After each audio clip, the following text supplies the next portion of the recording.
مساء الخير. أحب دائما أن يقال لي أنك لا تستطيع أن تفعل ما تحلم به، لأنه كلما يقولون لي ذلك أنجح. فابتعد عن الأشخاص الذين يحاولون التقليل من طموحاتك. البسطاء فقط يقومون بذلك، بينما العظماء هم الذين يجعلونك تؤمن أنه باستطاعتك أن تصبح واحدا منهم. يقال الأفكار الكبيرة تخاطب العقول الكبيرة، أما الأعمال الكبيرة فتخاطب الجميع. سأتشارك معكم الليلة فكرة كبيرة أدت إلى أعمال عظيمة خاطبت الجميع. الفكرة تقول: تريدون أن تنجحوا؟ أحيطوا أنفسكم بفريق من أناس يحبون الفوز، وفي حال لم تعثروا على أي منهم ابحثوا حينها عن فريق من أناس يكرهون الهزيمة.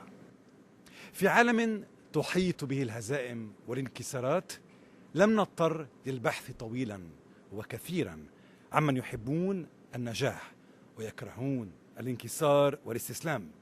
والدليل أننا نعود ونلتقي الليلة كي ننحني أمام عينة منهم في الوقت الذي يشتعل فيه العالم بحمى أزمات وصراعات لا تعد ولا تحصى. فأوروبا تخرج ببطء من ركود اقتصادي حاد خلف وراءه آلاف الشباب العاطلين عن العمل. الولايات المتحدة الأمريكية تسعى إلى إخراج نفسها من الحروب الطويلة في الشرق الأوسط وتتصارع مع التحديات الأمنية القائمة. في آسيا تتصاعد التوترات بين الدول المجاورة في الوقت الذي أصبح فيه الإرهاب في القارة الإفريقية شعارا ثالثا يضاف إلى الفقر والمرض المخيمين على الأرض.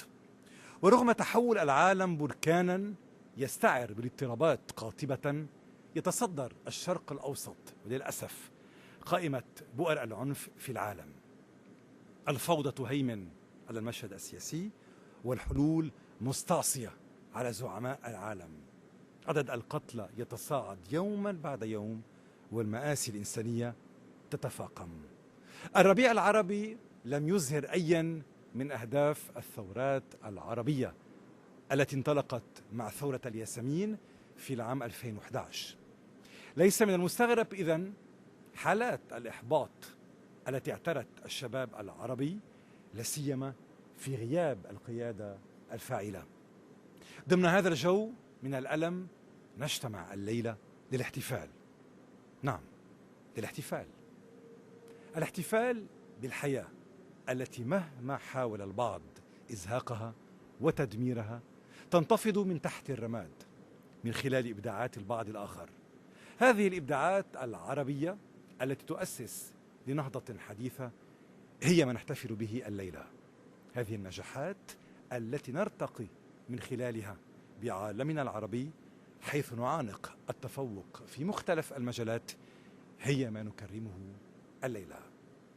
من رحم هذا الواقع ولد التكريم. تكريم تستعرض قصص نجاحات صنعت عربيا، قصصا تدحض الصورة السلبية المرتبطة بنا. هكذا نريد عالمنا، عالما يحتضن الإبداع وحرية الفكر وحقوق الإنسان وروح المبادرة والمساواة بين الجنسين وتحفيز الشباب. أصحاب السمو والمعالي والسعادة والسيادة، الحضور الكريم، شكرا لوجودكم معنا الليلة ولحضور العديد من كافة الدول العربية والأوروبية والإفريقية والأمريكية. نحن الليلة في عاصمة النور، في هذه الليلة الباريسية الباردة.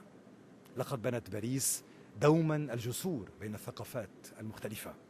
أتمنى أن تؤدي بنا تلك الجسور إلى مستقبل مشرق في العالم العربي. والبداية مع هذا التقرير.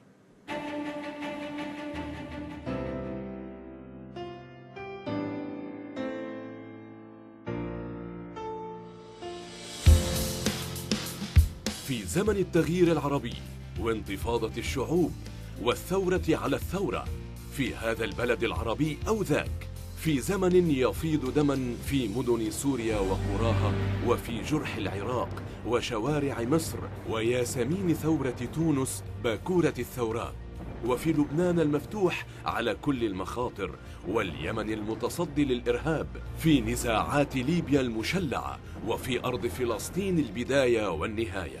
في زمن الأسود والأحمر نواصل في تكريم المهمة الريادية التي انطلقت قبل 4 أعوام بزخم وإيمان وجهد لتعميم الوجه العربي الحقيقي الذي يمثله طليعيون ومبدعون في غير مجال.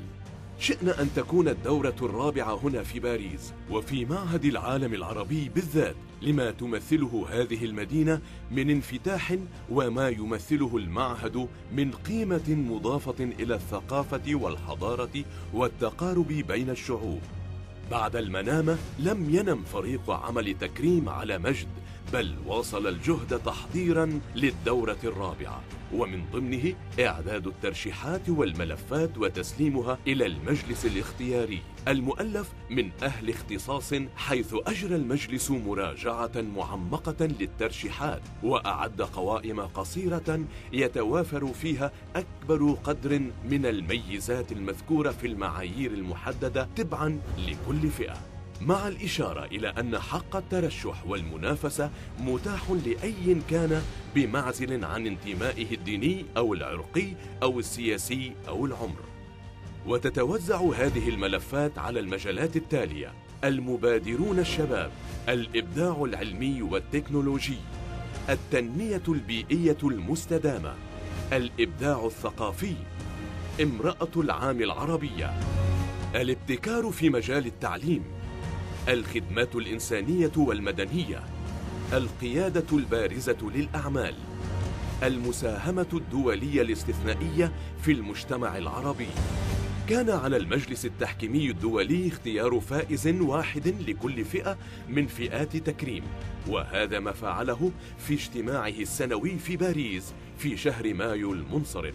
وتألف المجلس التحكيمي هذه السنة من الدكتور الأخضر الإبراهيمي، المستشار الملكي أندري أزولي، الدكتورة نهى الحجيلان، الشيخة مي آل خليفة، الدكتورة ليلى شرف، الشيخة بولا الصباح، رجل الأعمال رجا صيداوي، الدكتورة حنان عشراوي، الصناعي كارلوس غصن، البروفيسور ألان كاربونتيه، الروائي مارك ليفي، رجل الأعمال محمد منصور.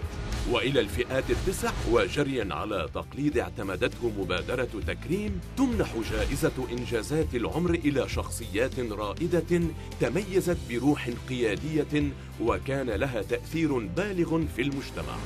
وحدنا لا يمكننا فعل الكثير، لذا لا بد من التنويه بجهود الشركاء الاستراتيجيين الداعمين لتكريم، وهم السلام العالمية للاستثمار، تحالف رونو نيسان، شركة ايمك، شركة اتحاد المقاولين CCC، شوبار، توتال، بروجاكس، CNN، TV5 موند، سكاي نيوز عربية، اليوم، القاهرة والناس، المستقبل، فرانس 24، السومرية، الحياة، الأيام، الجمهورية، الوطن العربي، سيدتي، جان أفريك. هي حفل توزيع جوائز تكريم يشع مرة جديدة ببريق حقيقي ينبع من الداخل، يضيء على وجوه ومؤسسات وإنجازات وقيم إنسانية. إنه حدث متجدد فريد رائد طموح عربي الهدف عالمي التأثير، ومن يتابع يرى.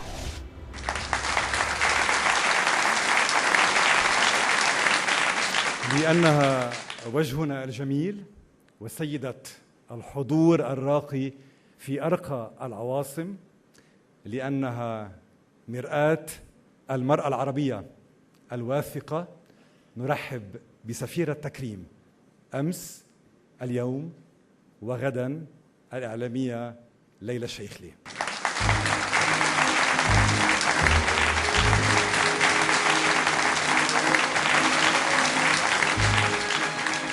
حياكم الله.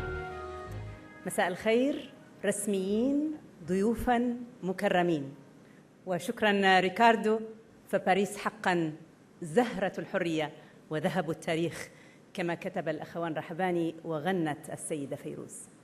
هنا في باريس نلتقي حيث اسم الشاعر محمود درويش العربي الفلسطيني الحر الحاضر في غيابه يرتفع علما على إحدى الساحات.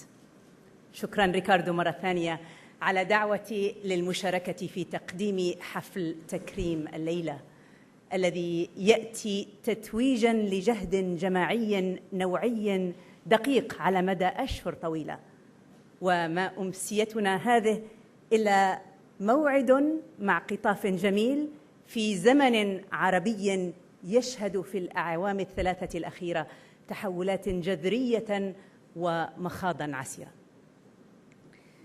سقطت أنظمة وظهرت أخرى، وما زال أطفالنا يحلمون بعالم عربي حر يحاكي العصر والقيم الإنسانية تسهم فيه إبداعاتنا العربية في حضارة العالم.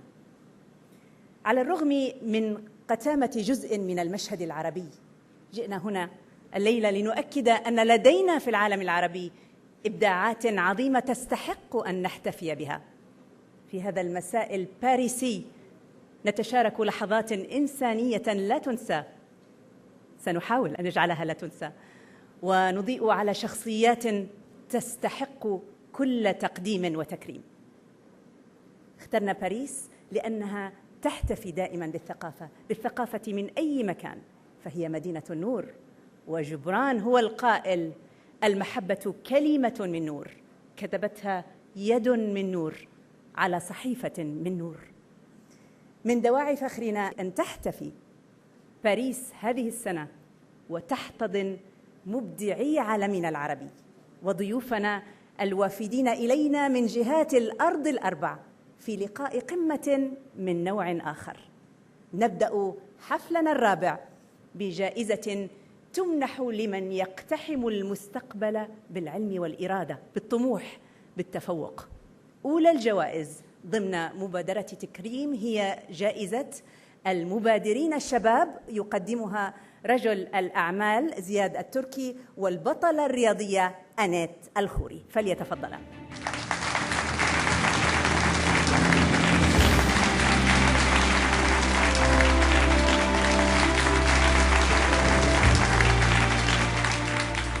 مساء الخير لكم جميعا والزميلة الرياضية أنات الخوري. يسرني أن نقدم معا أولى جوائز مبادرة تكريم، فذلك بمثابة تكريم مزدوج. أولا لصاحب العلاقة الذي سوف نتعرف عليه بعد قليل، وثانيا هو تكريم لنا جميعا في نفس الوقت. وسوف يتم التداول هنا بأسماء عربية مؤثرة في مجتمعاتها في مجال التنمية والتطوير، فذلك يشعرني كعربي في قلب هذا العصر وتحدياته أن لا أقبل سوى أن أكون رائداً في أي مجال كان. والمكرم هنا طاقة طليعية شابة في مجتمعه، ومتخصصاً في الطاقة وعاملاً بكل طاقاته وملتزماً بقضايا شعبه، ويمتلك رؤية استراتيجية للمستقبل. فذلك يعني أننا أمام شاب لامع، علماً بأن شروط الجائزة تفترض أن يكون حاملها شخصية استثنائية، والمتميزون هنا إنجازاتهم وأعمالهم ومشاريعهم تعرف عنها.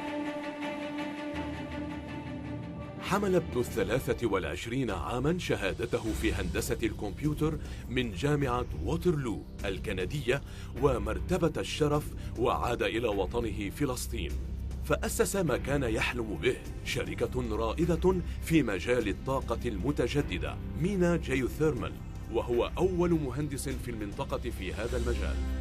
لم يشرف على سن 30 إلا وقد مهر اسمه على عدد من الإنجازات، بدأها بتركيب أول نظام للطاقة الجوفية الحرارية في منطقة الشرق الأوسط وشمال إفريقيا، ومن ثم أضخم نظام من هذا النوع في الجامعة الأمريكية في مأدبة في الأردن، حاصدا بذلك جائزة الطاقة العالمية لسنتي 2009 و2012. ولعل إنجازاته لم تقتصر على الطاقة المتجددة، بل جدد طاقة شعب لاستعادة أرضه المسلوبة. فابن اللاجئين لم يرمي حجارة لمقاومة الاحتلال، هو جمعها في صكوك أراضٍ في الضفة الغربية، خصص لها نظاماً عبر الإنترنت لمساعدة الفلسطينيين من أنحاء العالم على تملك أرضهم، حتى بات اسم شركته طابو، مرادفاً لحماية الأراضي الفلسطينية من الاستيطان، لا بل وأكثر، فهو من خلالها أعاد الحياة إلى الأرض والحق إلى أهلها.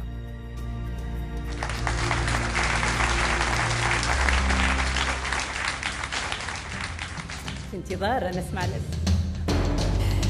المهندس ورجل الأعمال الفلسطيني خالد السبعاوي.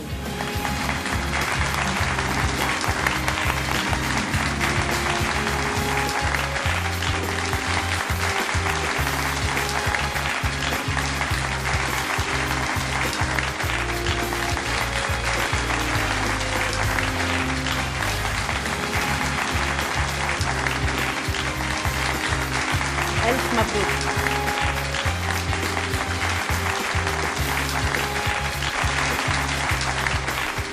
شكرا. إذا بتسمحوا لي بس بدي أحكي بالإنجليزي.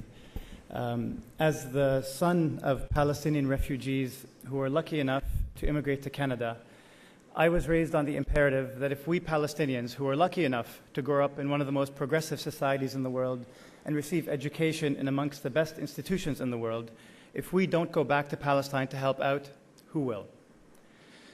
Working in Palestine for the last 7 years and starting 2 businesses was an enormous challenge.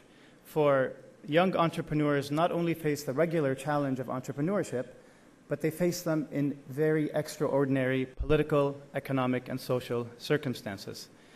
I am very flattered, honored, and grateful to receive this award, for it is awards like this that really give us the strength and motivation to take on any challenge, no matter how insurmountable.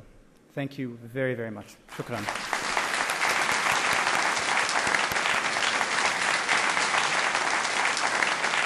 ألف مبروك. ألف مبروك. من معهد العالم العربي في باريس نتابع حفل تكريم الليلة. اسمحوا لي أن أذكركم ببيت من قصيدة لنزار قباني بعنوان معها في باريس. يقول نزار: ما دام حبك يعطيني عباءته فكيف لا أفتح الدنيا وأنتصر. إذن بعباءة الحب انتصر نزار، ولكن عباءة الحب واسعة وكبيرة، ولعلها تشمل ضمن ما تشمل حب العلم، وهذا هو محور جائزتنا التالية.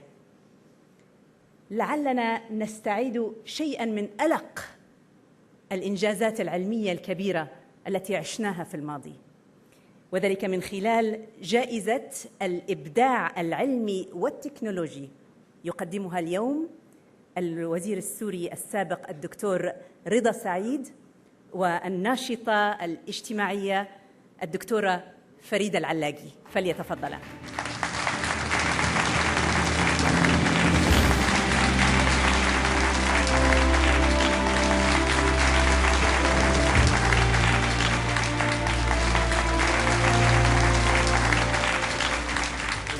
والسادة الحضور، مساء الخير. لا شك في أن تكريم الأوائل والمبدعين واجب علينا، ولكنه في الوقت نفسه استثمار في القدرات العربية، فعندما نكافئ نشجع، وهذا ما يحتاجه مواطننا العربي الذي يعيش في بحر الظلمات الذي يسود عالمه. ليست الحضارة إشادة المباني واستعمال التقنيات، وإنما الحضارة هي حضارة الفكر وتحرره من القيود التي كبلته ومنعته من الإبداع. نكرم اليوم طبيب عربي ذو مستوى عالمي رفيع، وتعرفون جيداً أنه عندما يذهب العربي إلى القادر للمعالجة في الخارج إلى أمريكا أو أوروبا يفاجأ دائماً بوجود أمهر الأطباء العرب في مستشفيات العالم وفي المراكز العلمية الأكثر تطوراً، فيخالجه شعورين: الشعور الأول شعور الفخر طبعا، أما الشعور الثاني فهو شعور الأسف على وجود الكفاءات العلمية العربية خارج بلدانها. وشعوري في هذه اللحظة البارزية هو شعور لا يوصف بتقديم شخصية علمية فذة، شخصية عربية تعكس صورتنا الحقيقية في العالم. استمد إشعاعه في الطب من علم الأشعة، حتى وقع اسمه على أكثر من 60 براءة اختراع. أبحر في تحليل ودراسة الجوانب السلبية للآثار التي تخلفها الإشعاعات، وفي اختراع مواد مشعة جديدة لمعالجة الأورام السرطانية الصلبة، وتطوير تحاليل الدم للكشف عن تلك الأورام كما عن أمراض أخرى. شغفه بمهنته أوصله إلى مناصب مهمة ودقيقة مثل رئاسة المجلس الأمريكي لعلوم الطب النووي، وإدارة مختبر الإشعاع النووي للأورام النسائية في معهد دانا فاربر للسرطان. ومع ذلك بقي على تماس مع طلابه في جامعة هارفارد ومع مرضاه في مستشفى بريغهام في بوسطن، حيث يدير قسم العلاج البيولوجي التجريبي النووي. وقد أسست ابتكاراته واختراعاته في مجال التكنولوجيا الطبية لاعتراف عالمي بقدراته كطبيب، فحصد منحا وجوائز مولت بنفسها بحوثه العلمية التي فاقت كلفتها 20 مليون دولار. كان آخرها جائزة لوفينجر بيرمان التي تمنحها جمعية الطب النووي، وجائزة الرئيس من المجلس الأمريكي لعلوم الطب النووي. ولعل أبرز ما يسجل له تسخيره الاختراعات العلمية للارتقاء بالإنسانية.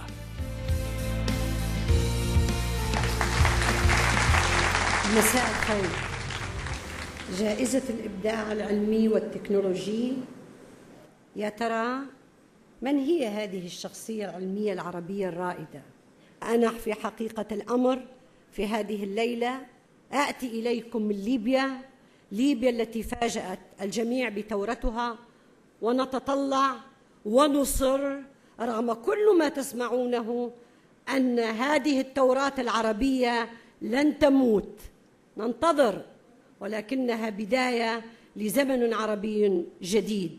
وهذا الزمن العربي نحتفي به هذه الليلة من خلال العلم، الإبداع، التكنولوجيا.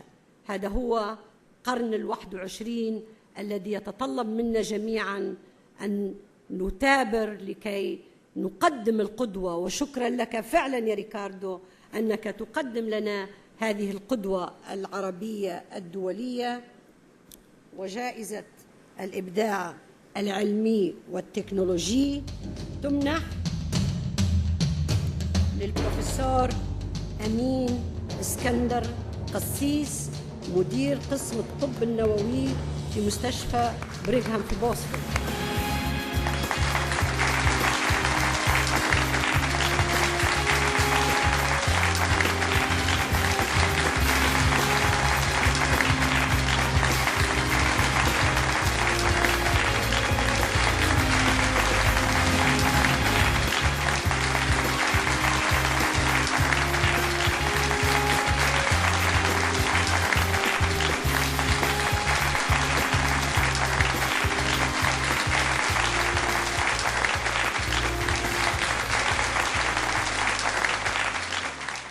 مساء الخير. أحب أن أنتهز هذه الفرصة لأشكر كل من ساهم بوصولي ووقوفي أمامكم.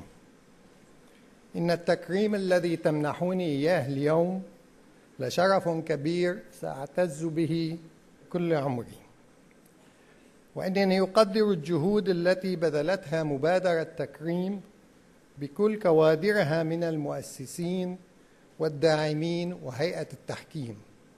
شكرا لكم جميعا، وشكرا للذين رشحوني لهذه الجائزة. الحقيقة المؤلمة إنني لو كنت رجعت إلى بلدي الحبيب سوريا لأضع قدراتي العلمية بين أيديه لما كنت سأحقق ما حققته في جامعة هارفارد، ولما كنت الآن واقفا أمامكم على هذا المنبر. اسمحوا لي أن أشجع تكريم وداعميها على توفير جو يستقطب العلماء العرب وخصوصا المبتكرين بينهم للعودة إلى بلادهم وتحويل العالم العربي من مستهلك للعلوم إلى مصدر قيادي لها على الصعيد العالمي. شكرا على حضوركم وأهنئ جميع زملائي.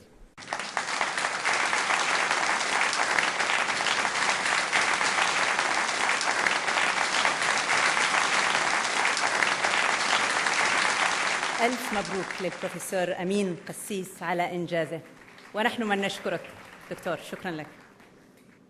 الآن إلى البيئة. البيئة مجال رحب التحديات والإنجازات الكبرى، ولأن مبادرة تكريم تحاكي قضايا العصر والمستقبل، كانت جائزة التنمية البيئية المستدامة لمن ستكون؟ الجواب مع الناشطة الثقافية السيدة أسماء صديق المطوع والصناعي السوري السيد بسام غراوي، فليتفضلا.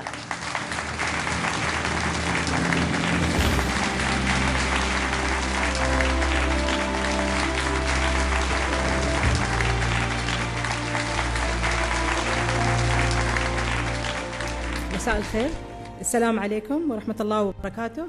سعيدة أنا جدا بهذه الأمسية التي أشعرتني بأنني على منبر راقي وهادف، وبأن علي أن أقدم أحد الحائزين على جائزة مهمة، جائزة التنمية البيئية المستدامة. وكل جوائز مبادرة تكريم بنظري مهمة جدا. لن أضيف جديدا إن قلت أن التحدي البيئي هو التحدي الأول في هذا القرن، في الغرب كما في الشرق، وأننا جميعا متهمون بأن نسيء إلى البيئة، ولكن كثيرون منا أبرياء. أصدقائي، لنكن صريحين، البيئة قضية كبرى كما حقوق الإنسان وقضية الحرمان وسائر القضايا الإنسانية، وتحتاج البيئة إلى مشاريع كبرى لتحقيق نوع من التوازن بين متطلبات الحياة الصحيحة الكريمة وبين الحفاظ على الطبيعة والماء والهواء. والمشاريع الكبرى والهادفة والثورية تحتاج إلى نوعية من الأشخاص كالذين نكرمهم الليلة في باريس، أشخاص يتحسسون إلى الخطر ويعملون بجهد ويحققون مشاريع متقدمة لبيئة سليمة. فمن هو الفائز بجائزتنا؟ مبادرته جعلت المؤسسات الحكومية تستند إلى عمل مؤسسات المجتمع المدني، وقد طبقت المثل القائل 10 عصافير بحجر واحد، لكونها تعالج إحدى مشاكل تلوث المياه وتحمي الصحة العامة وتحافظ على البيئة وتقدم فرص عمل. فذلك الشغوف بالتنمية الشاملة وضع نظاما خاصا بالصرف الصحي اشتركت بتطبيقه فئات المجتمع على اختلافها في المناطق المصرية المهمشة بكلفة أقل من ثلث كلفة أنظمة الصرف الصحي التقليدية. فإذا بالمبادرة تحل أكبر المشاكل التي تواجه الحكومات العربية. وقد استخدم صاحب مؤسسة معا للتنمية والبيئة تكنولوجيا بسيطة هي بحد ذاتها إحدى نقاط قوة الابتكار، فحصد جائزة الإبداع كأفضل عمل تنموي لعام 2011 التي تقدمها مؤسسة شواب راعية المنتدى الاقتصادي العالمي. حلم بتعميم مبادرته في بلده مصر كما في باقي البلدان العربية، غير أن الحلم سبقه بعد أن تبنته إحدى المؤسسات الألمانية وحولته إلى واقع في إفريقيا وأمريكا اللاتينية. إذا كان لكل زرع تربته ومناخه، فقوة مبادرته أنها تثمر في كل مكان.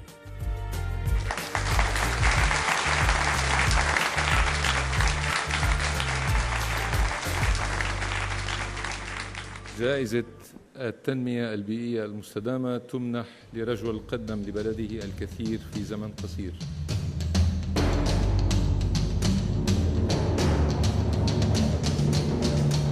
رحبوا معي بابن مصر العظيمة سامح سيف غالي.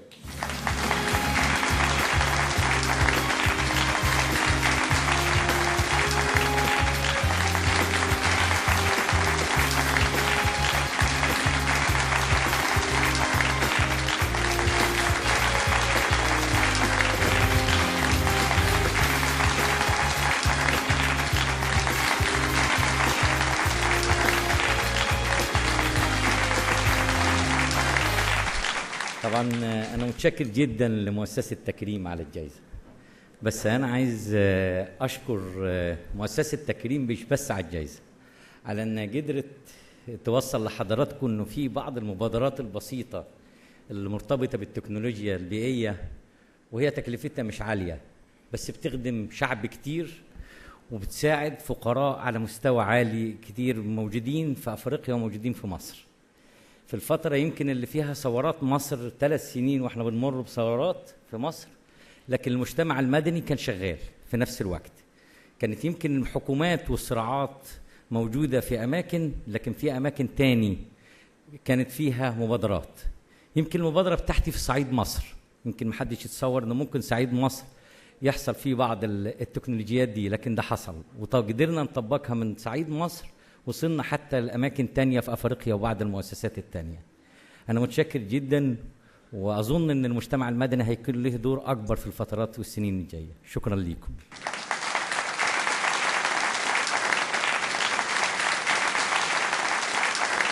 سعيدة أجدع ناس بيقولوا كده، حنصدق دكتور. شكرا جزيلا وألف مبروك للسيد سامح سيف غالي المؤسس والمدير التنفيذي لجمعية معا للتنمية والبيئة. نصل الآن إلى جائزة تطال نخبة تقود الأمم بسلطة الكلمة والنقد والرأي، وليس بأي سلطة أخرى. يسعدني الآن أن أقدم جائزة الإبداع الثقافي لمبدع عربي تقدمها الليلة الروائيتان فينوس خوري غاتا وكينيدي مراد، فليتفضل.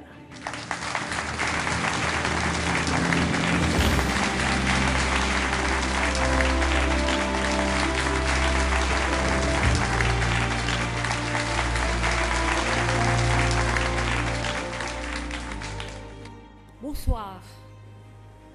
Je suis heureuse de présenter ce prix donné à une personnalité arabe pour sa contribution à la créativité. Nul besoin de s'attarder sur les grandes causes de la littérature, des mécènes et de l'histoire des pionniers.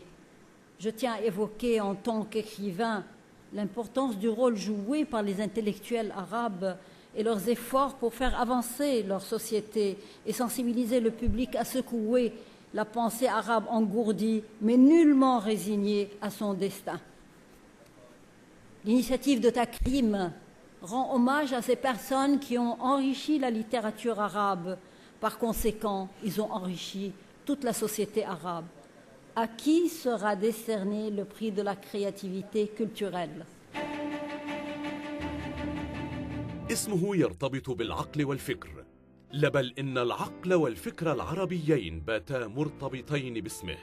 ولولا أن صروحا مهمة كإذاعة دمشق ومجلة دراسات عربية ومجلة الوحدة ما زالت تتذكره كإعلامي وباحث بارز، فإن العقل سرقه منها إلى أسفار بعيدة، فغاص أولا في التيارات الفلسفية الغربية لا سيما الخاصة بفرويد وسارتر وغارودي وسيمون دو بوفوار وماركس، وقد عاد منها بأكثر من 100 كتاب في الفكر والأيديولوجيا.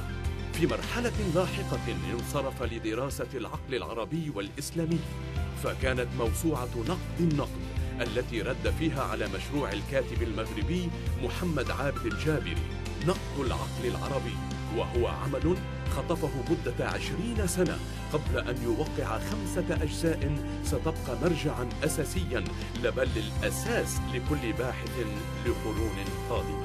عانى الظلم ومشقة الاعتقال، ومع ذلك كان السباق في استخدام التحليل النفسي في نقد الرواية والثقافة العربية. له في هذا الحقل مؤلفات كثيرة ستبقى شاهدة على أنه أكثر من مفكر وباحث، بل أحد صانعي الفكر العربي.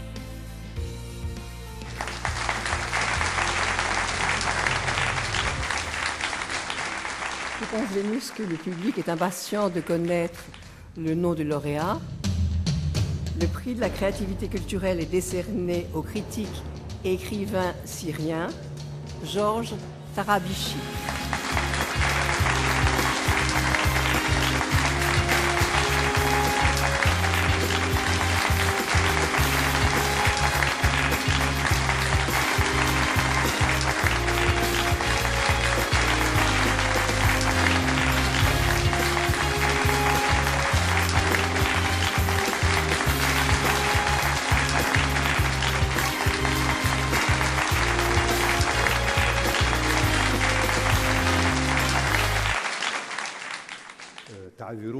ورقة صغيرة مكتوبة لأنني من كثرة ما كتبت صرت أعجز عن الكلام بالخطابة.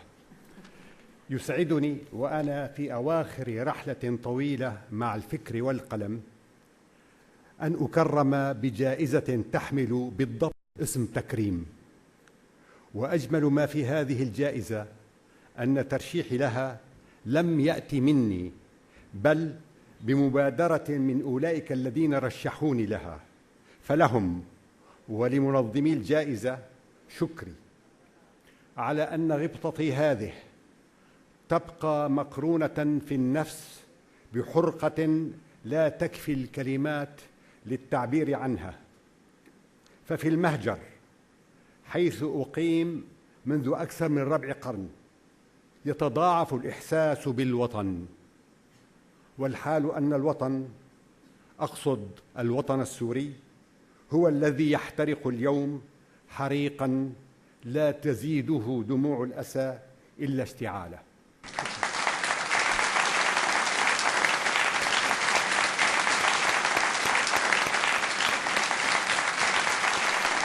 كلمات في الصميم. شكرا جزيلا لك جورج طرابيشي، وألف ألف مبروك.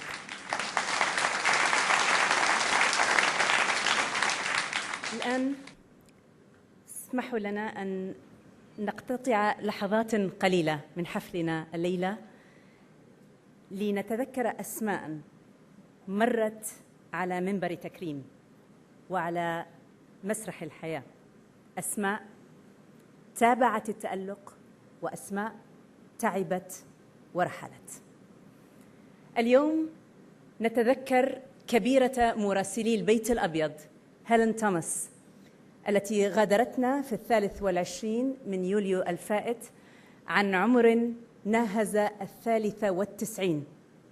كان لنا شرف تكريمها بجائزة إنجازات العمر في دورة تكريم الثانية، وكانت هيلين أول من يطرح السؤال الأول على الرئيس الأمريكي، وهي تختتم اللقاء بعبارتها المشهورة Thank you, Mr. President. في الدورة الثانية من تكريم قبل عامين أيضاً نال النحات العراقي العالمي محمد غني حكمة جائزة الإبداع الثقافي، وأنجز حكمة في ثمانينيات القرن الماضي إحدى بوابات منظمة اليونيسف في باريس. أعماله كما اسمه دخلت التاريخ. رحل حكمة وفي سنة تكريمه عن 82 عاماً مثمرة. نقف اليوم أيضاً بحزن على سعد عبد اللطيف الرئيس التنفيذي لشركة بيبسيكو في آسيا والشرق الأوسط وإفريقيا، والحائز جائزة القيادة البارزة للأعمال في الدورة الماضية. مضى عبد اللطيف وهو في عز العطاء والنجاح. لم تكتمل فرحته بعائلته، سرقه الموت عن عمر ناهز 59. نستذكر الراحلين الكبار بكل محبة وتقدير واحترام وتكريم.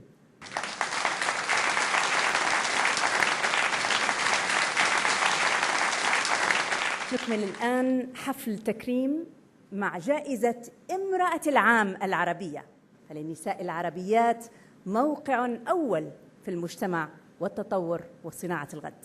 أدعو الآن الناشطة الاجتماعية السيدة مها قدورة والدبلوماسي عزيز مكوار للتعريف عن المكرمة وتقديم الجائزة.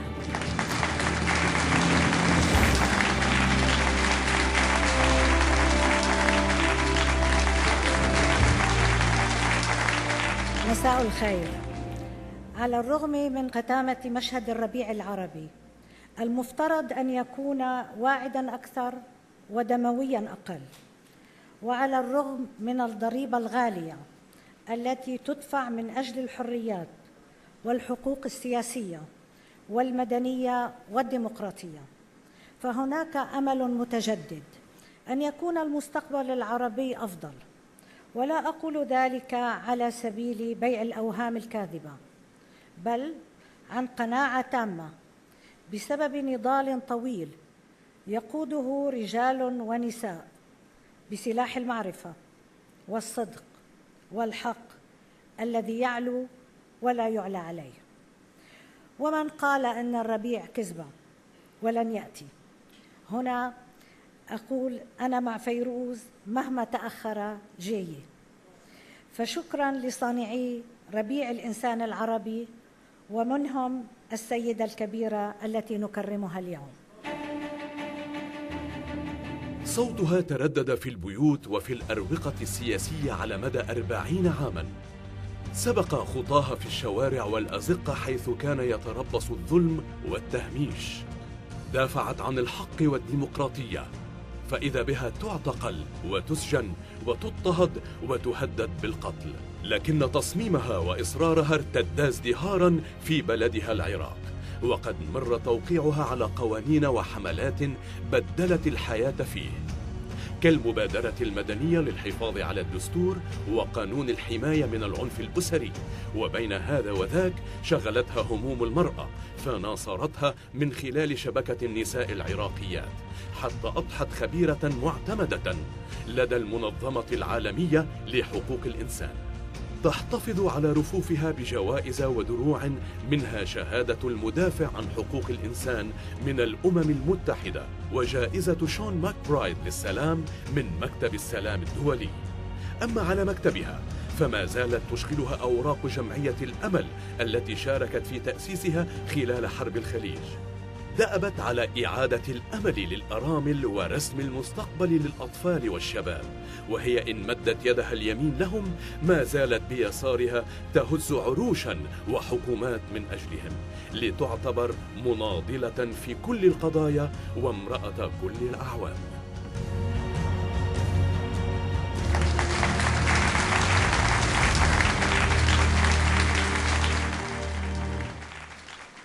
بعد هذا التقرير الفائزة عن فئة امرأة العام العربية، الناشطة العراقية في حقوق الإنسان هانا إدوارد.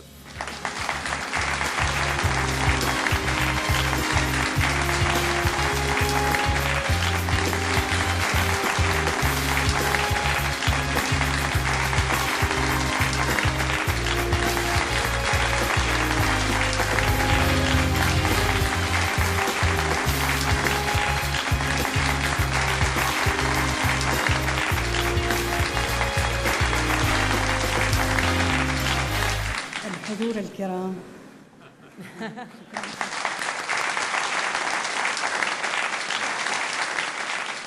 شكرا وبكل فخر وباعتزاز كبير أن أحمل جائزة تكريم، ومع كل هذه الوجوه، مع كل هذه الإبداعات الكبيرة لرجال ونساء في عالمنا العربي. اليوم وأنا أقف بينكم في مرحلة مرينا بها ولا نزلنا نمر بها، أحمل دائما في نفسي شعار واحد، وهو المحبة والفكر والصراع. ومن خلال هذه بنينا الأمل من أجل أن يزدهر الأمل في البلد الجريح، في وطن العراق وفي كل العالم العربي. من خلال عملي المشترك أنا اليوم أقول الجائزة هي لزميلاتي وزملائي في جمعية الأمل العراقية الذين ساندوني في كل مواقفي، وإلى أصدقائي وزملائي في المجتمع المدني العراقي الذين قسما منهم قدموا حياتهم في سبيل أن نزرع الأمل وأن ينبثق عراق جديد، أن ينبثق الحب وأن ينبثق التسامح، وأن نحقق دولة مدنية عمادها الأساسي هو ثقافة حقوق الإنسان والمساواة بين الجنسين والعدالة الاجتماعية. وكل ذلك أكرس كل حياتي وأنا أراها في عيون النساء، في عيون النساء المتحديات، وفي عيون الشباب الذين يطمحون لبناء حياة كريمة حرة تستقي من العراق ومن كل عالمنا العربي شمعة الحرية وشمعة النضال المستمر من أجل الازدهار والتنمية المستدامة. شكرا مرة ثانية.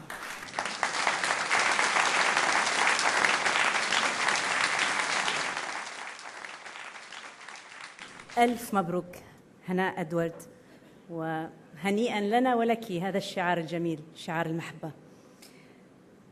ننتقل الآن إلى جائزة الابتكار في مجال التعليم.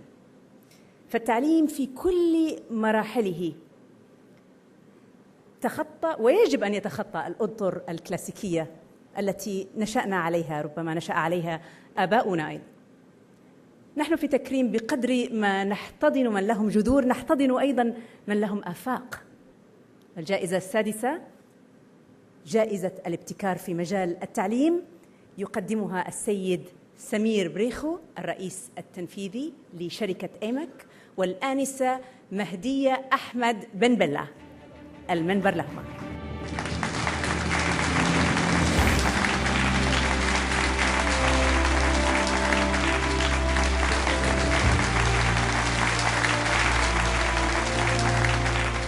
سيداتي وسادتي، مساء الخير. مساء الخير كمان بنت بلد المليون الشهيد مهدية أحمد بن بلة. قبل أعوام لم يكن تعبير الناشط المدني متداولا على نطاق واسع، ولم يكن يلفتنا كثيرا نحن المنهمكون في أعمالنا ومهامنا. وشخصيا أنصب جهدي كمهندس، كصناعي، وكسفير الأعمال على إيجاد فرص استثمار خارج المملكة المتحدة في مناطق المصادر الطبيعية للطاقة. لكن نظري كان دائما على الطاقات البشرية الشابة في الدول العربية، وخصوصا في المجتمع المدني المتحرك.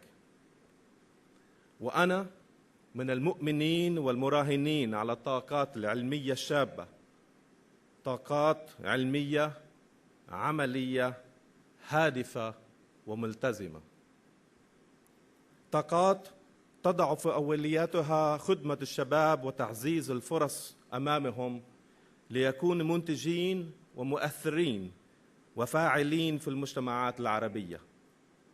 من هنا أحيي كل الناشطين الشباب المنفتحين على العالم، أصحاب الأفكار الخلاقة، أصحاب الأحلام الكبيرة.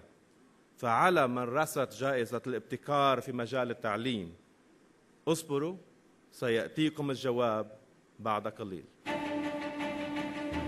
استمد من اسمه الشجاعة والاجتهاد ليطفئ شمعته 30 على إنجاز ب1000 إنجاز. فصاحب مبادرة من طالب إلى طالب بات اسمه رديفا لمكافحة الجهل والأمية والفقر، وقد حول معاناته الخاصة إلى مبادرة تقدم الدعم المادي لطالب جامعي ليعيده دعما تربويا ل4 تلاميذ في المدرسة. وقد سلمته جهات مانحة عربية ودولية إدارة منحها، فإذا بالمبادرة تتحول إلى مؤسسة هي إسناد، لا سيما بعد فوزها بجائزة أشوكة للإبداع الاجتماعي وجائزة سينرجوس للريادة الاجتماعية في الوطن العربي. لم يكتف الشاب الفلسطيني بإنجاز واحد، فإذا به يؤسس شبكة شباب بلا حدود، أكبر الشبكات لتبادل دعوات المشاركة بالنشاطات والتدريبات وإعلانات المنح الدراسية المخصصة للعالم العربي. هكذا يقبل على ثلاثيناته واسمه قد ارتبط بالريادة، بل وأكثر، بآلاف الشهادات لطلاب يرمون قبعات تخرجهم لمستقبل واعد وقعه بإبداعه.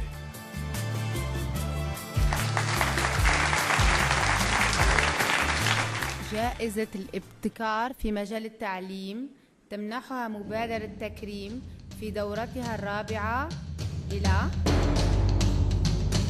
الناشط جهاد شجاعية، وهو في الواقع شجاع ورائد ومبتكر ومبدع ولفلسطيني روح الوطن العربي.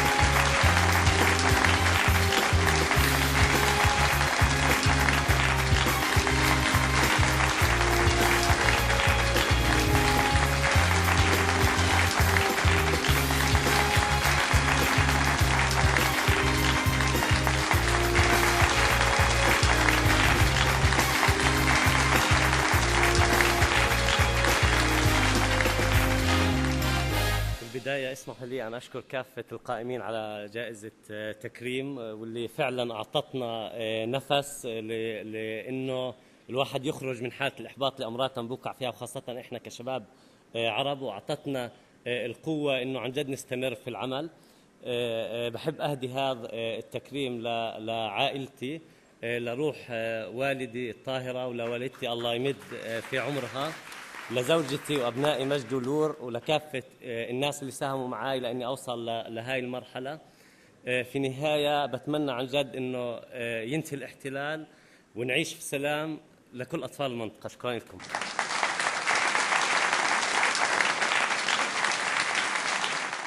ألف مبروك، ألف مبروك لجهاد شجاعية، وأحلى أمنية.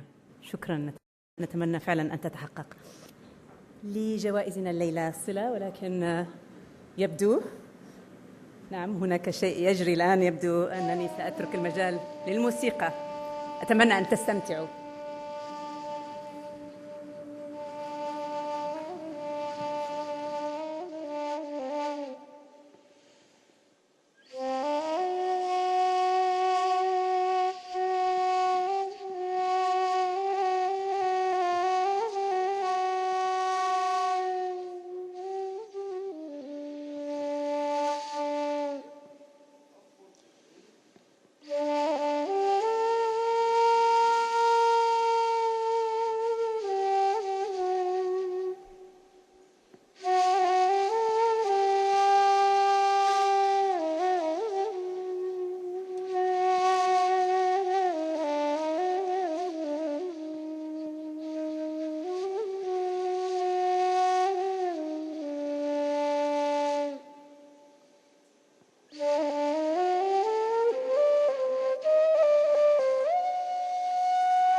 شكرا لفرقة البراق ولثريا بغدادي على هذه اللوحة التعبيرية المفعمة بروح الشرق والصحراء. شكرا.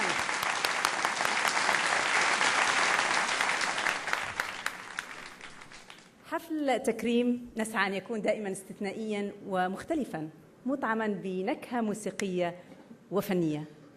الفن يجعل السهرة أجمل.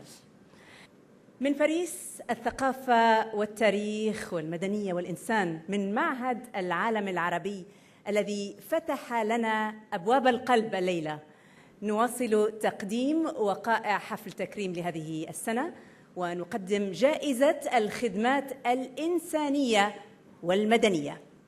سنعرف من سيحظى بهذه الجائزة من ساندرا أبو ناظر، نائب رئيس جمعية أبيل، وأيضا من السيدة فادية صافي، رئيسة مؤسسة سيسوبيل، والفائزة عن الفئة ذاتها عام 2012. فليتفضلا.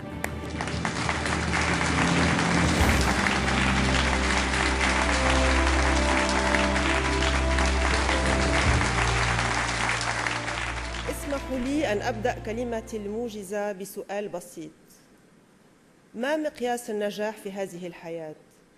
أن ينجح الفرد لوحده في أعماله ومشاريعه ومهنته، أو ينجح مع المقربين ومع فريق عمله؟ ما الذي يسعد الإنسان الناجح أكثر؟ أن يرى السعادة في عيني طفل واحد أو 100,000 طفل؟ الجواب لا يحتاج إلى عناء. وأنا بحكم تعاطيي المباشر مع مؤسسات إنسانية وتطوعية أشعر بمدى حاجة أطفالنا في سوريا والعراق وفلسطين ولبنان واليمن إلى مبادرات ومساعدات تتخطى البيروقراطية، وما أشعر به تستشعره نخبة امتلكت القدرة وامتلكت القلب الكبير، وتستحق منا كل الاحترام والتكريم. تعمل في الظل، حيث نسيت الحياة أن تبتسم لأطفال خسروا أهلهم أو بيتا يؤويهم، حيث ما زالت الأرامل يبكين أحباء فقدنهم، تمد يدها لهم برفق لتستنهضهم ولتساعدهم على إعادة بناء حياتهم، تنفض عنها نجاحات المدينة وتأتيهم أيتاما وأطفال شوارع بتواضع وبقلب ملؤه الحب. أنشأت لأجلهم وإحياء لذكرى والدها منظمة نور الحياة الدولية Living Light International، التي تزرع من خلالها الأمل والفرح بالمحبة والتطوع فقط. ترفض الهبات المادية خوفا من شبح التدخلات السياسية ومخططات السياسيين. ترمم القلوب الصغيرة المشوهة في العراق لتنبض بحياة سليمة. تخضع هذه القلوب لمقابض جراحين عالميين، وتحيطها بفريق طبي تلقى أفضل التدريبات، وقد خصصت لهؤلاء الأطفال كما لغيرهم برامج تربوية وتثقيفية لتسهيل انخراطهم في المجتمع.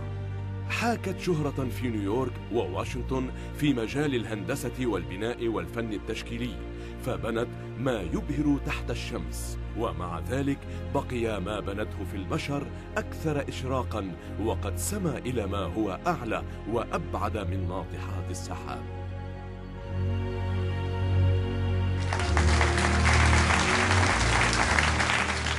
جائزة الخدمات الإنسانية والمدنية تمنح هذه السنة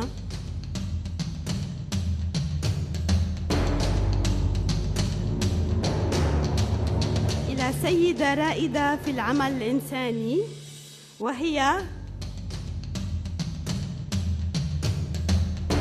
ندوة كراغولي.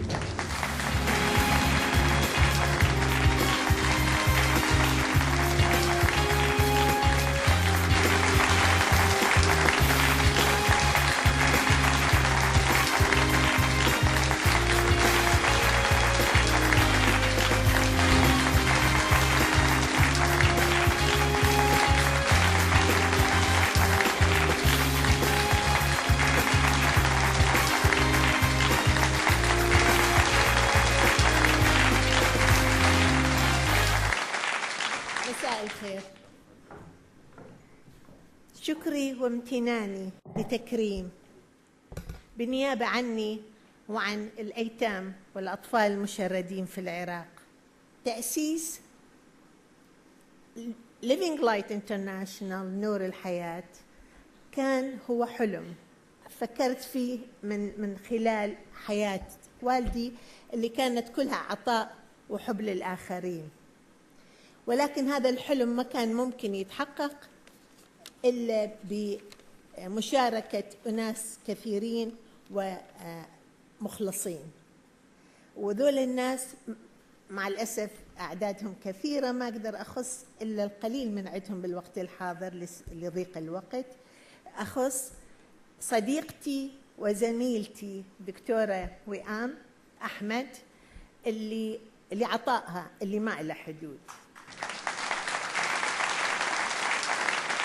وأشكر مع الاعتزاز الشديد بطلتنا تارة جعفر اللي جاءت للعراق أكثر من مرة ولمست قلوب الأطفال هناك وتركت بصماتها المشجعة على حياتهم. وأشكر الشاب النبيل حسام عبود اللي كان قدوة للأطفال هناك بأخلاقه العالية والعمل مالته. وكذلك أشكر زوجي وصديقي علي القرغلي لكل دعمه اللي قدمه، وأيضا لإيمانه بقضيتنا، وأيضا لصبره الطويل أو صبره على الأشهر الطويلة اللي قضيتها بعيدة عنا وعن العائلة. بس الأهم من هذا كله أنه هاي الجائزة أو هذا التكريم هو من استحقاق أطفالنا هناك في العراق اللي هم اللي ألهمونا بشجاعتهم وبرغبتهم وبإصرارهم على تغيير حياتهم نحو الأحسن.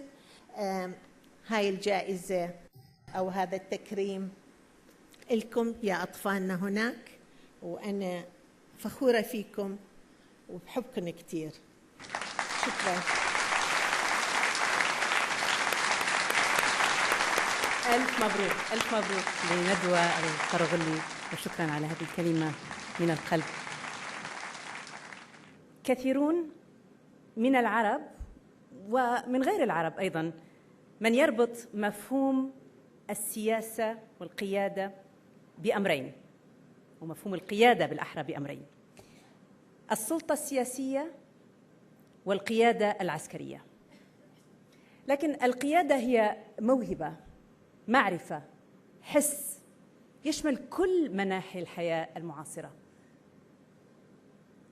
ونحن طبعا في قلب العصر، فحان وقت جائزة القيادة البارزة للأعمال، ويقدمها الليلة رجل الأعمال مصطفى أبو نبعة، والرائدة في القطاع السياحي السيدة نجاة بناني سميرس. فليتفضل.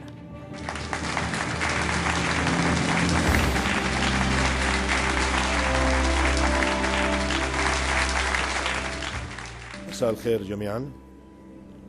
لقد علمتني الخبرة العملية خبرة أعوام طويلة أن من أبرز عناصر النجاح في مجال إدارة الشركات وتطويرها هو امتلاك صاحب الموقع الأول القدرة على اتخاذ القرار الصعب، وأحيانا يكون القرار مدويا أو مصيريا.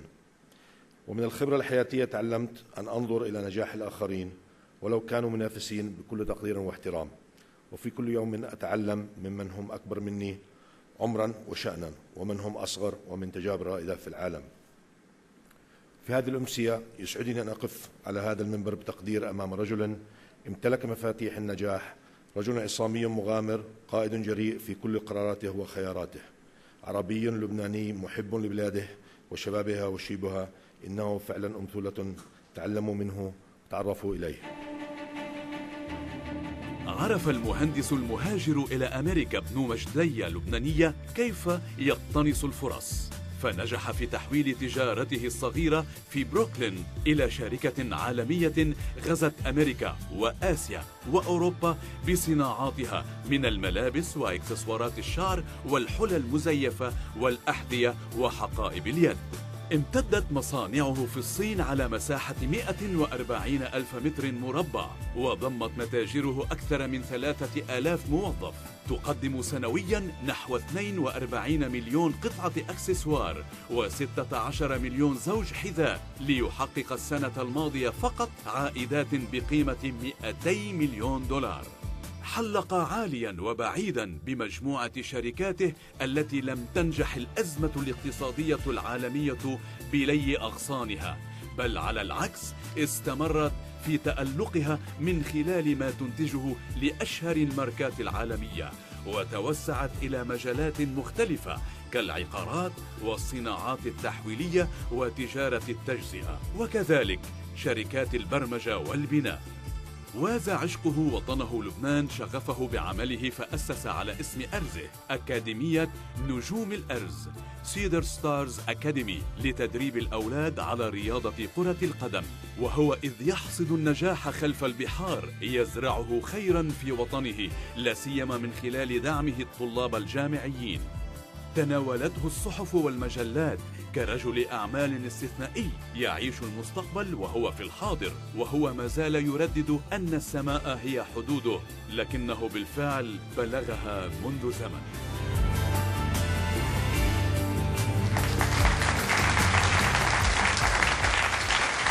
مساء الخير. صاحب هذه السيرة هو بالفعل قائد ناجح ومتواضع في نجاحه وكريم في إسهاماته الإنسانية. جائزة القيادة البارزة للأعمال تمنح للسيد الرئيس والرئيس التنفيذي لجيم جروب أند كابيتال نيويورك جورج الدب.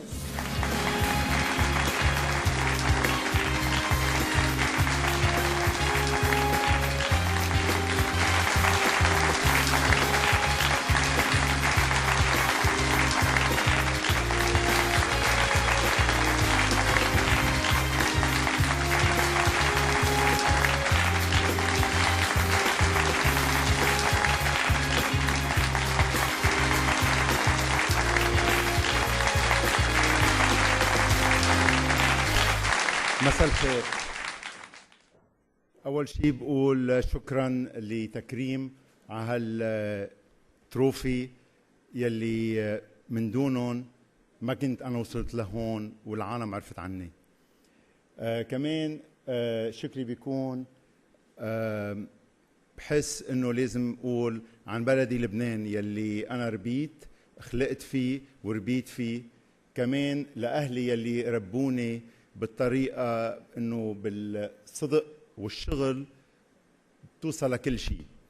كمان بشكر أخواتي وكل عائلتي وسبيشلي كمان مرتي يلي موجودين هون يلي على طول بتساندني بكل شيء بالشغل، بتقلي روح اعمل اللي بدك اياه، أهم شيء تكون مبسوط بكون عم تحقق نجاحاتك وأمنياتك. كمان الشكر الكبير بيكون لريكاردو كرم يلي على طول بحس بشغله المبدع والخلاق، على طول بيحب يجرب وبيشتغل على طول تيحط العرب على خارطة الطريق للإنتاج والنجاح. شكرا ريكاردو، شكرا تكريم، شكرا لكم كلياتكم موجودين هون.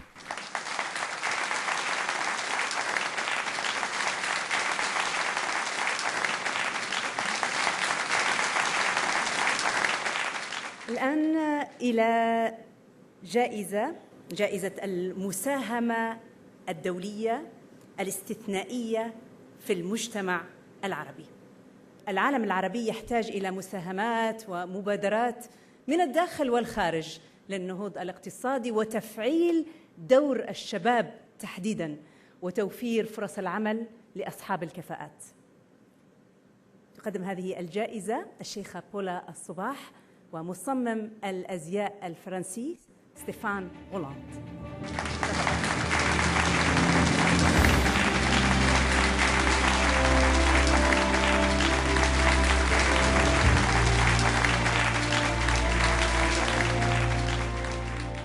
Good evening, ladies and gentlemen. What a beautiful audience tonight. And thank you for receiving a French guy in your world.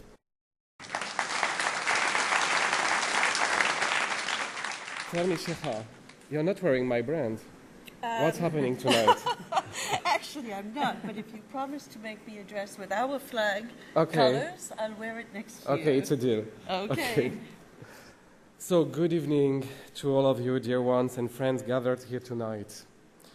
When Ricardo asked me to present one of the awards for the Takrim initiative this year, I did not hesitate for a second, because I am fully aware that we are honoring prominent and influential figures here in the Arab world, who said that outstanding people working in the fields of culture, science, the environment, and creative projects are less important than ministers, hope there is no ministers in the room today, governors, and leaders, are less effective.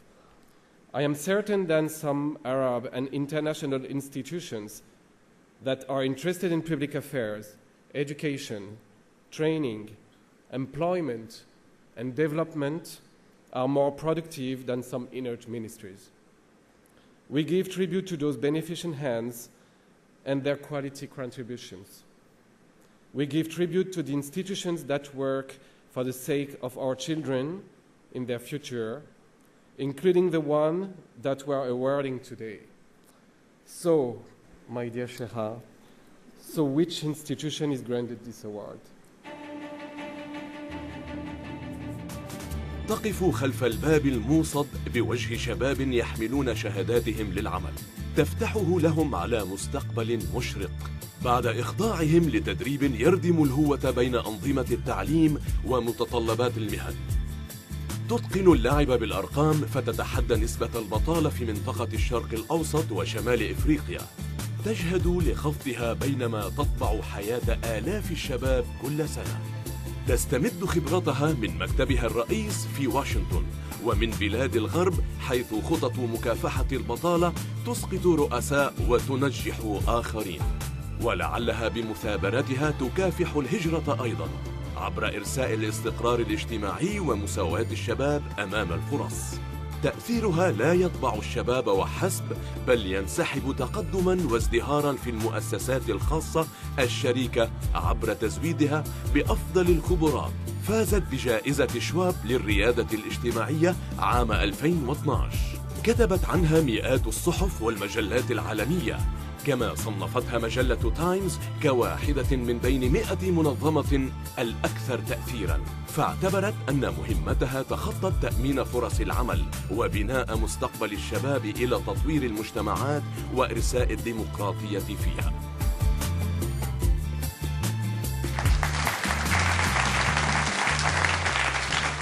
مساء الخير.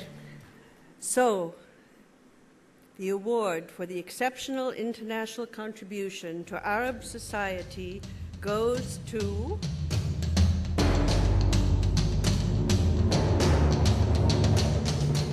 Education for Employment, represented by Mr. Ronald Bruder, founder and CEO.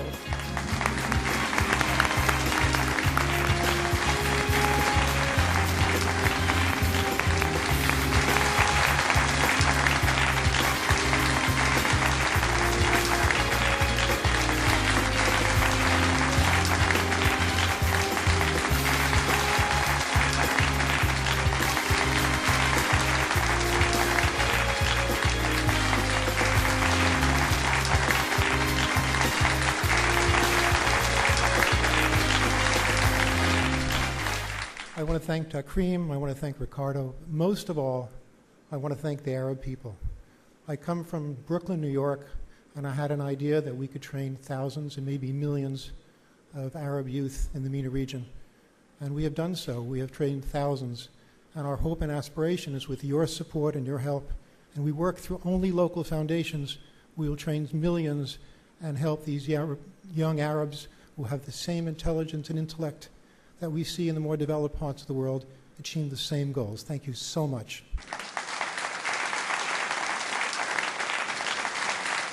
Thank you, Mr. Bruder, and congratulations. جوائز تكريم من معهد العالم العربي لم تصل إلى نهايتها. تابعونا بعد الإعلان.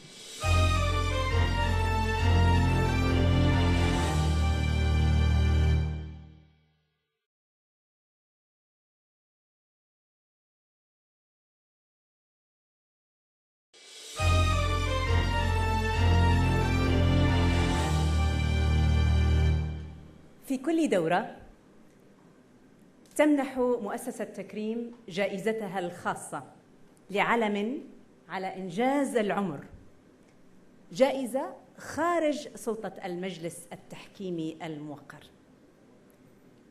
من سنكرمها الليلة باختصار أرزة في الوجدان اللبناني والعربي أيضاً، رمز ابنة رمز، سيدة لبنانية عربية استقلالية. عندما ضاقت بها الأمكنة، أمكنة الحرية، سكنت هي في مدينة الحرية باريس. إنها المرأة الساطعة المناضلة من أجل شعوب العرب، كل العرب. أدعو معالي وزير الخارجية الفرنسي السابق إيرفي دي شاريت والدكتورة نهى الحجيلان ليلقي المزيد من الضوء على هذه الشخصية.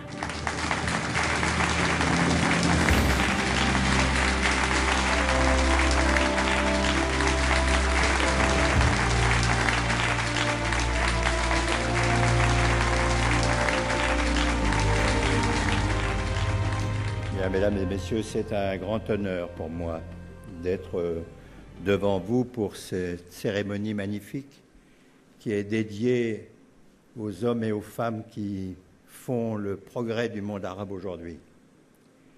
Celle qui nous rassemble en cet instant, c'est Alia Sol. C'est un nom qui vous est familier. C'est une femme qui a marqué son temps par sa personnalité, par son caractère, par sa beauté, parce qu'elle était une femme de grand rayonnement, de grande conviction, de grande passion, et qu'elle a embrassé des causes fortes pour le destin du monde arabe. Et donc, dans cet instant, nous sommes rassemblés avec émotion, parce que nous voyons ce monde arabe qui a été évoqué devant ces micros, tantôt pour se féliciter et tantôt pour s'affliger. Mais je voudrais vous dire que ce qui se passe dans le monde arabe aujourd'hui, c'est quelque chose d'à la fois magnifique et tragique, de désolant et d'admirable, parce que c'est une renaissance. Et la renaissance, c'est ainsi. Des temps rudes, des confrontations ardentes, et je suis sûr que ceux qui connaîtront les temps d'après se féliciteront de ce qui se passe aujourd'hui. Et si je le dis en ayant à l'esprit Alia Sol, c'est parce qu'elle était au fond l'une de ces personnalités du monde arabe qui ont annoncé les temps d'aujourd'hui, qui sont des temps dont vous verrez qu'ils sont le progrès pour demain. هي تاريخ لن يتكرر لكنه سيبقى. عرفت بامرأة الأضداد، فكانت البرجوازية التي لم تترك فرصة للتظاهر في الشارع نصرة للشعوب العربية، والمرأة المشرقة التي تهوى الكواليس، واللاعبة الأساسية على الساحة السياسية من دون أن ترضى بالانضمام إلى صفوف السياسيين، لكنها أيضا امرأة الهدف الواحد، الحرية والاستقلال. كانت تردد أن الاستقلال ولد في بيت أبيها، لكنها ليست شقيقته بل خادمته. حولت بيتها إلى صالون سياسي يجتمع فيه أهل السياسة والصحافة، فكان هدف كل لقاء بالنسبة إليها إما حماية استقلال أو صناعة استقلال. وقد انشغلت بلبنان كما بكل بلد عربي من المحيط إلى الخليج، حتى أضحت المرأة المرادفة للحرية والديمقراطية والمناصرة الأولى للشعوب. وهي التي تمرست بالنضال منذ ظهورها الأول ناشطة في مكتب فلسطين الدائم عام 1948 إلى مقاعد الجامعة الأمريكية في بيروت وحتى في جامعة أوكسفورد في بريطانيا. كانت الصبية التي تتقدم المظاهرات بلباسها الأنيق تصرخ وتهتف كغيرها من أبناء الشعب المتألم، وأضحت السياسية الاستثنائية تحوك في الظل المبادرات البناءة وتفشل الخطط الهادمة للمجتمعات. وقد عرفت بمقطها اللون الرمادي في المواقف، وهي إذ حاكت صداقات مع أشهر القادة كانت تقف بوجههم كاللبوء من دون خوف كلما لاح في خططهم احتلال أو كلما لجأوا إلى تعذيب أو ترهيب، فكانت تسقط الصداقة على أبواب السياسة. ولعلها أعلنت عن أصلب مواقفها وأقواها حين حملت القلم ودخلت صدفة إلى عالم الصحافة عبر جريدة النهار، ففاجأت أهل القلم أنفسهم، وكانت باكورة مقالاتها أنا ضد الذي هزت به الشهابية. سألوها أنا؟ من أنت؟ فقالت من أنا؟ حسب أني من آل الاستقلال. كانت أولى الصحافيات والصحافيين الذين أجروا مقابلات مع الفدائي ياسر عرفات حينها، والفريق أول حافظ الأسد بعد انقلابه وتسلمه الرئاسة السورية، وقد عرفت من خلالهما بالصحافية التي لا تطرح الأسئلة بل تسائل.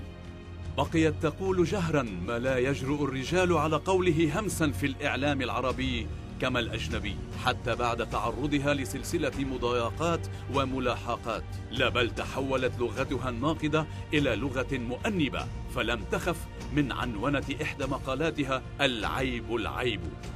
حملت ذات يوم رشاشا وخطبت بالجماهير قائلة أخي العربي لا أخ لك إلا هذا. أتت الحرب اللبنانية فبدأت تدفع ثمن مواقفها ومقالاتها. وقفت بوجه عرفات مرة وقالت طريق القدس لا تمر بصبر وشتيلة، وقد رد عليها أبو أياد بعدها بسنوات طريق القدس تمر بجونيا. قررت النضال من خلف البحار بصخب أكبر، فكان لأعمالها ومواقفها صدى كبير إلى أن غلبها قلبها فغلب اللبنانيين. لفوا بالعلم اللبناني من كانت تحقق إنجازات عظيمة في كل يوم من عمرها، لا بل في كل يوم من عمر الوطن. وقد مشوا خلف نعشها وهم لا يعرفون ما إذا كانوا يدفنون ابنة الاستقلال ملفوفة بالعلم اللبناني أم الاستقلال ملفوفا بأحلامهم الوطنية. رحلت وفي بال كثيرين صورة المرأة العذبة كالمياه، الصلبة كالصوان، الخالدة كالأرز.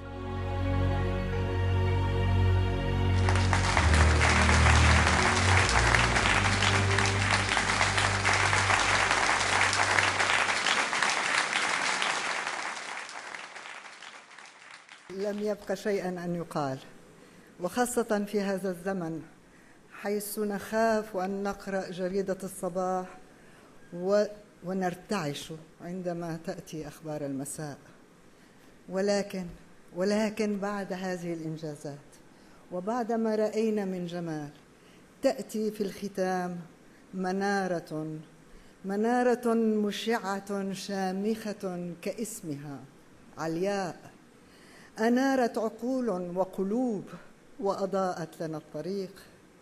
ولدت واستقلال لبنان في بيت عريق واحد، ترعرع الوطن في جوانحها فتحملت المسؤوليات، حاورت الغرب بكل اللغات، وعشعش الشرق في روحها حتى الممات. حاربت الظلم بقوة وصلابة وذكاء، كما كانت للحق رمز الوفاء. حملت راية فلسطين واتخذت عباءة العرب رداء. علياء تعجز عن وصفها الكلمات، علياء الحاضرة حتى في الغياب. علياء نستسمحك ونسألك أن تسمحي لنا بتكريمك، لأن تكريمك تكريم لنا. أريد أن أسلم الجائزة التي تستحقها علياء أيما استحقاق لابنتها فايزة شتسي رايان.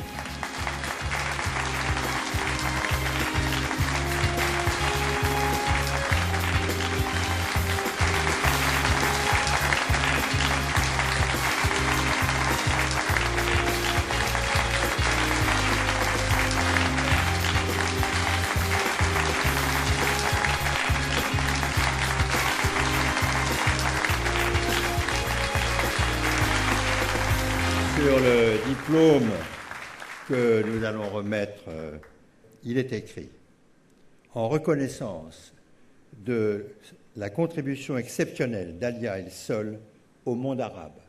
Voilà, belle formulation.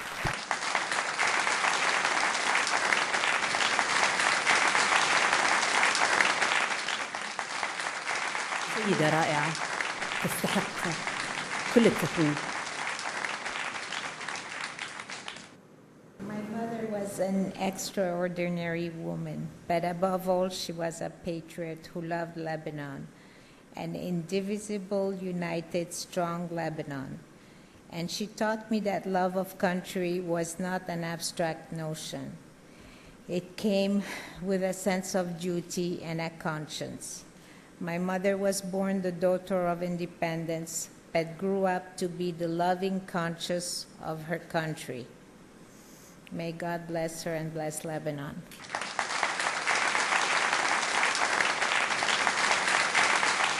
بعد هذه الومضات والكلمات المؤثرة والغالية، أقول مع فيروز دايما بالآخر في وقت فراق. وقبل أن نسدل الستار على هذا الحفل الراقي بكم، ندعو مكرمي هذه الدورة للصعود إلى المسرح تباعاً. أدعو كلاً من السيد خالد سبعاوي الفائز بجائزة المبادرين الشباب، والبروفيسور أمين قسيس الفائز بجائزة الإبداع العلمي والتكنولوجي، السيد سامح سيف غالي الفائز بجائزة التنمية البيئية المستدامة، والسيد جورج طرابيشي الفائز بجائزة الإبداع الثقافي، والسيدة هناء إدوارد الفائزة بجائزة امرأة العام العربية، والسيد جهاد شجاعية الفائز بجائزة الابتكار في مجال التعليم، والسيدة ندوة القرغلي الفائزة بجائزة الخدمات الإنسانية والمدنية، والسيد جورج الترس الفائز بجائزة القيادة البارزة للأعمال، مؤسسة التعليم من أجل التوظيف الفائزة بجائزة المساهمة الدولية الاستثنائية في المجتمع العربي ممثلة بالسيد رونالد برودر،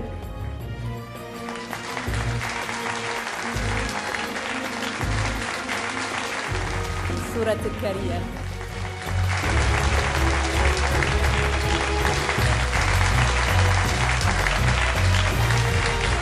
ريكاردو